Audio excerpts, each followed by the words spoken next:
ನನ್ನನ್ನು ಸೀದಾ ಕಾಟನ್ಪೇಟೆ ಪೊಲೀಸ್ ಸ್ಟೇಷನಿಗೆ ಕರ್ಕೊಂಡೋಗಿ ನನ್ನ ಕೈಲಿ ಕಾಲು ಮರ ಹಿಡ್ದಂಗಾಗಿತ್ತು, ಎಡಗಾಲು ಸಂಪೂರ್ಣವಾಗಿ ವಾಕ್ ಮಾಡೋಕ್ಕೆ ಆಗ್ತಿರ್ಲಿಲ್ಲ. ಸರ್ ನನ್ನ ಕೈಲಿ ನಡೆಯೋಕ್ಕಾಗ್ತಿಲ್ಲ ಅಂತ ಅಂದೆ. ನಾಟಕ ಆಡಬೇಡ ಮಗನೆ ಅಂತ ಹೇಳಿ ಇಳಿದು ನನ್ನ ಎಳ್ಕೊಂಡು ಹೋಗಿದ್ದು ಸರ್. ಲಿಟ್ರಲಿ ನನ್ನ ಎಳ್ಕೊಂಡು ಹೋಗಿದ್ದಾರೆ, ಕರ್ಕೊಂಡಲ್ಲ, ಎಳ್ಕೊಂಡೋಗಿ ಲೆಫ್ಟ್ ಸೈಡಲ್ಲಿ ರೈಟ್ ಸೈಡಿಗೆ ಪಕ್ಕಕ್ಕೆ ಒಂದು ಕೋಣೆ ಇದೆ, ಅದರೊಳಗೆ ಅದನ್ನು ಹಾಕ್ಕೊಂಡು ಎದ್ದೋಳು ಮೇಲೆ ಅಂದರು. ಸರ್ ನನ್ನ ಕಾಲು ಮರಗಟ್ಟಿದೆ, ಮಳೇಲಿ ನೆಂದಿದ್ದೆ, ಕಾಲು ಹಿಡ್ಕೊಳ್ಳುತ್ತಲ್ಲ ಆ ರೀತಿ ಹಿಡ್ಕೊಂಡು ಮರಗಟ್ಟಿದೆ. ಇದು ನನ್ನ ಕಾಲಿಗೆ ಮೊದಲೇ ನರ ಏಟಾಗಿದೆ, ಅದು ಫ್ರ್ಯಾಕ್ಚರ್ ಆಗಿದೆ, ಹಾಗಾಗಿ ನಿಂತ್ಕೊಳ್ಳೋಕೆ ಆಗ್ತಿಲ್ಲ ಸರ್ ಅಂತ ಅಂದೆ. ನಾನು ರಾಘವೇಂದ್ರ ಸ್ವಾಮಿಗಳಿಗೆ 3 ದಿನದಿಂದ ನಾನು ವ್ರತದಲ್ಲಿದ್ದೆ, ನನ್ನದು ಅಸ್ವಸ್ಥನಾಗಿದ್ದೀನಿ, ನನಗೆ ಆಗ್ತಿಲ್ಲ ನಿಂತ್ಕೊಳ್ಳೋಕ್ಕೆ ಅಂತ ಹೇಳಿದ್ರೆ ನನ್ನನ್ನು ಸಂಪೂರ್ಣವಾಗಿ ನನಗೆ ಅಲ್ಲಿ ಅವಾಚ್ಯ ಶಬ್ದಗಳಿಂದ ಬೈದಿದ್ದಲ್ಲದೆ, ಬಹಳ ಕೆಟ್ಟ ಶಬ್ದದಲ್ಲಿ ಬೈದಿದ್ದಲ್ಲದೆ ಟಾರ್ಚರ್ ಮಾಡೋಕ್ಕೆ ಶುರು ಮಾಡಿದ್ರು. ಅದಾದಮೇಲೆ ACP ಚಂದನ್ ಅವರು ಬರ್ತಾರೆ.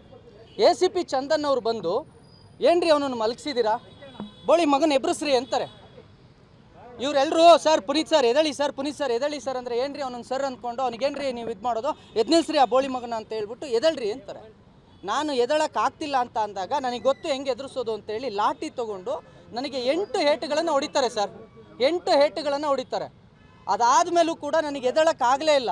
ಅದಾದಮೇಲೆ ಜುಟ್ಟು ಮತ್ತು ಇದನ್ನು ಹಿಡ್ಕೊಂಡು ಗಟ್ಟಿಯಾಗಿ ಮೇಲೆತ್ತಿ ನನ್ನ ಬಟ್ಟೆಯನ್ನು ಸಂಪೂರ್ಣವಾಗಿ ಬಿಚ್ಚಿ ಸರ್, ನಾನು ಆ್ಯಕ್ಚುಲಿ ಅವರು ಹೇಳಿದ್ರು ಇದನ್ನು ಮಾಧ್ಯಮದ ಮುಂದೆ ನಿನ್ನ ಕೈಲಿ ಹೇಳ್ಕೊಳಕ್ಕಾಗುತ್ತಾ, ನಿನ್ನ ಮರ್ಯಾದೆನೇ ಹೋಗೋದು ಅಂತ. ನಾನು ಮರ್ಯಾದೆ ಹೋಗಲ್ಲ ಸರ್, ನಾನು ಒಬ್ಬ ಹಿಂದೂ ಕಾರ್ಯಕರ್ತನಿದ್ದೀನಿ. ಇದು ನನ್ನ ಒಬ್ಬನ ಮೇಲಲ್ಲ, ಯಾವ ಹಿಂದೂ ಕಾರ್ಯಕರ್ತರ ಮೇಲೆ ಆಗಿದೆಯೋ ಅವರು ಬಹಿರಂಗವಾಗಿ ಹೇಳ್ಕೊಳ್ಳೋದಕ್ಕೆ ಭಯ ಪಡ್ತಿದ್ದಾರೆ, ಮರ್ಯಾದೆ ಹೋಗುತ್ತೆ ಅಂತ. ಖಂಡಿತವಾಗಿಯೂ ನಮ್ಮ ಮರ್ಯಾದೆ ಹೋಗೋದಿಲ್ಲ.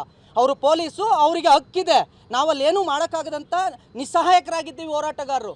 ನನ್ನ ಸಂಪೂರ್ಣ ಬಟ್ಟೆ ಬಿಚ್ಚಿ ಸರ್, ಒಂದು ನಿಮಿಷ, ನನ್ನ ಸಂಪೂರ್ಣ ಬಟ್ಟೆ ಬಿಚ್ಚಿ ಅಂಡರ್ವೇರ್ ಕೂಡ ಬಿಚ್ಚಿದ್ದಾರೆ ಸರ್, ಪೂರ್ತಿ ನಗ್ನವಾಗಿ ಮಾಡಿದ್ದಾರೆ. 30 ನಿಮಿಷಗಳವರೆಗೂ ನಾನು ನಗ್ನವಾಗೇ ಇದ್ದೀನಿ. ಅದಾದಮೇಲೆ ಬಟ್ಟೆ ಹಾಕು ಅಂತ ಹೇಳಿದ್ರು, ನಾನು ಹಾಕ್ಕೊಳ್ಳಲ್ಲ ಸರ್ ಅಂದೆ.